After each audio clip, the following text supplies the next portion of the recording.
from that gun. Can I move my... Yeah, that's crazy.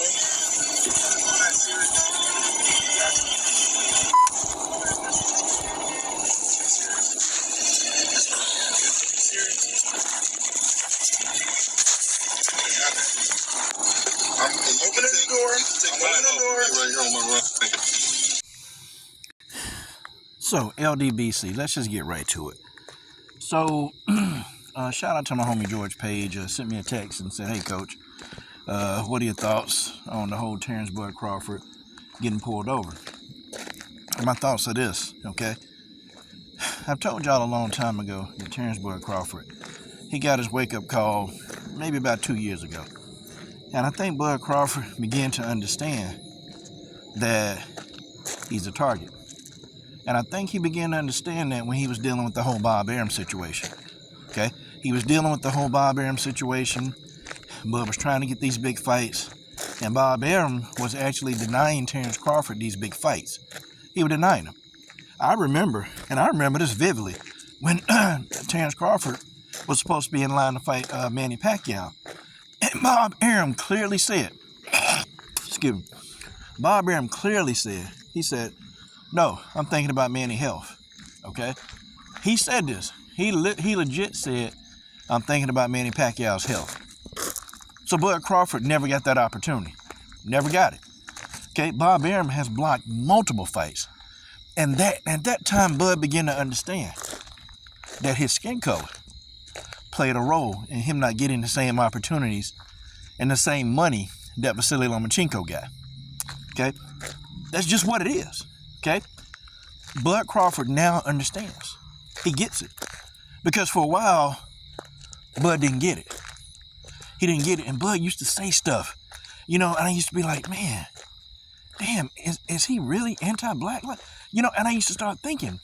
But then, now, after these 2 years, of being away from Bob Arum, I think Bud get it. This could have ended up very badly for Bud Crawford, okay? See, non-black people are always telling black people, hey, and we get sick of it. Hey, you guys, y'all need to follow instructions. Y'all need to listen to what the police say. Y'all need to not be so agitated. Y'all need to be calm when the police pull you over. You need to be all of that, right? Well, what do you do when a cop pull you over and he's already got his hand and his gun drawn? What do you do? Okay, because what was Bud Crawford being before that cop pulled up? Imagine, let's say that was you. You stopped your car and the cop already got his gun out. Already got his gun drawn. What do? How do you react? Are you going to be frustrated? Are you going to be afraid for your life? Are you going to be just downright angry because you're so sick of this shit happening to you? You being a black person. So sick of it. And and I hate it when non-black people try to give us stats like, well, you're 13% of the population and 60% of the crimes. Like, they always say that. And I already know you racist. As soon as you say that, you're racist. As soon as you say it. Because we're not looking at other stuff, right? We don't want to look at that a black person is more likely to be pulled over and racially profiled than a white person. And white, racially profiling somebody white, that's laughable. It's really laughable. It's completely laughable. But a black person is more likely to be pulled over and stopped and racially profiled than any other race. Or, they'll say, well, black people account for almost 50, 60% of the crime. But we also account for 55% of the exonerations. We want to talk about that talking point. See, the thing of it is, this scenario has played out so many times. As a black person, and maybe many of you listening to this video, you probably had the police pull you over and they hostile as hell. I've had that happen once. And I tell you what, had I not kept my cool, yeah, I probably would have got tased. And moreover, I probably would have got shot. I mean, I've literally had a cop pull me over. Okay, aggressive. I've had a cop walk up to my car. Like, I'm literally sitting in a parking lot waiting on my niece, to come out. She was at a football game and I was picking her up. And I'd parked because I didn't want to get caught in the traffic. So I parked in the parking lot across the street. I had a cop walk up to me with his hand on his gun. And I looked at him, I said, "Are you fucking kidding me?" "Oh, well, you look suspicious." I said, No. I said, "You got your hand on your gun?" I said, you got your hand on your damn gun. I said, "What are you about to do?" "Huh? What you about to do?" "Oh, nothing, man. You just look suspicious." I said, "No, what the fuck are you finna do?" And I said, that's why nobody don't like you guys, because you come over here, and the first thing you guys want to do is you want to shoot first, and then you want to play victim second. And I told this cop that, and he looked at me and he walked off.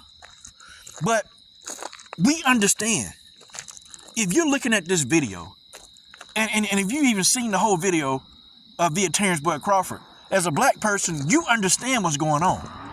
You get it. You get what's going on. You know what's going on. Okay? And you know what could happen. But see, I hate when non-blacks say, they try to tell you how you're supposed to feel about something. Like they tell you how you're supposed to feel. Like you don't have a viable reason for being afraid for this man's life, for this black man's life. You don't have a viable reason for feeling afraid for this black man's life, because me being black, we understand what happens. Had Bud Crawford made one wrong move, Bud would have got he would have got his damn head blown off. He would have got his head blown off. Here's the thing, man. We don't want to be told how to react. We don't want to be told how to respond. We don't want to be told how we need to feel in a situation that hurts somebody who looks like us. When we feel, man, you can hear the pain in Bud's voice. You can hear the anger in this man's voice. You can hear the frustration in this man's voice, because he knows he's being pulled over, and he knows that there's a gun held at him in his BS. He knows this. And by the way, Bud need to fire that bodyguard. You need to fire the bodyguard. I don't understand what this guy thought. When you signed up to be Bud's bodyguard, that means you take a bullet. See, I don't think people who are bodyguards quite get that. You're a bodyguard. Anything that comes but he's paying you to take that onslaught so he don't go to jail. And in some severe situation, he's paying you to be that bodyguard. And I get it. The cops pull you over. How much of a bodyguard do you get to be? But the man he don't pay you to be a coward. But anyway, that's subject for another video. I just think these people, they knew who Bud was. The man just got the key to the damn city, the second key to the city. And it's not like Omaha is a metropolitan. It's a big city. Now, people get it wrong. It's a really tiny city. No, it's one of the biggest cities in Nebraska. However, this officer knew who the hell Bud was. You know who he was. See, you wanted to pull him over because, first of all, you're probably upset that the man driving a nicer car got more money than you. Okay, doing all these things will see money that you'll never, ever see in your lifetime. And you probably felt like, hey, let me go ahead and pull this boy over. Let me go ahead and stop his momentum. Let me go ahead and assert my authority because he still ain't bigger than the law. See, that's what this guy was doing. That's what he was doing. And see, let me tell you what would have happened. Had Bud Crawford got murdered, had Bud Crawford been murdered, you know what the non-blacks would have been saying? They'd have been trying to find some dirt on Bud Crawford. They'd have said something idiotic like, well, he was a boxer. Yeah. And Bud is aggressive. Yeah. And Bud has done this. But they would have turned Bud into a villain. And every time a black person is killed, every time a black person is murdered, okay, we get he was a criminal. We get blacks killing, blacks at a high rate anyway. Y'all killing each other. Well, and when people say that, I can accept that. Oh, absolutely. When you tell me that, you're right. But let's talk about how whites kill whites at a high rate, how Asians kill Asians at a high rate, how Latinos kill Latinos at a high rate. You see, every race kill each other off at a high rate. So what? What are we talking about? I'm not one of those people that you can't criticize, folks that look like me. No, you can. But see, if you're going to if everybody you criticize is folks that look like me, but you're not critical of the folks that don't look like me, then that means that you have a bias or you're racist. That's just what it is. So you can criticize, but they would have turned Bud Crawford into the biggest villain. Every right-wing pundit would have turned Bud into a villain. And even your Candace Owens and your Officer Tatums, okay, they would have turned this man into a villain for riding around his car. Do you think that Bud should be executed for speeding? Is that an executable offense? Because it's always about what the black person did wrong instead of what the person who killed the black person did that was wrong.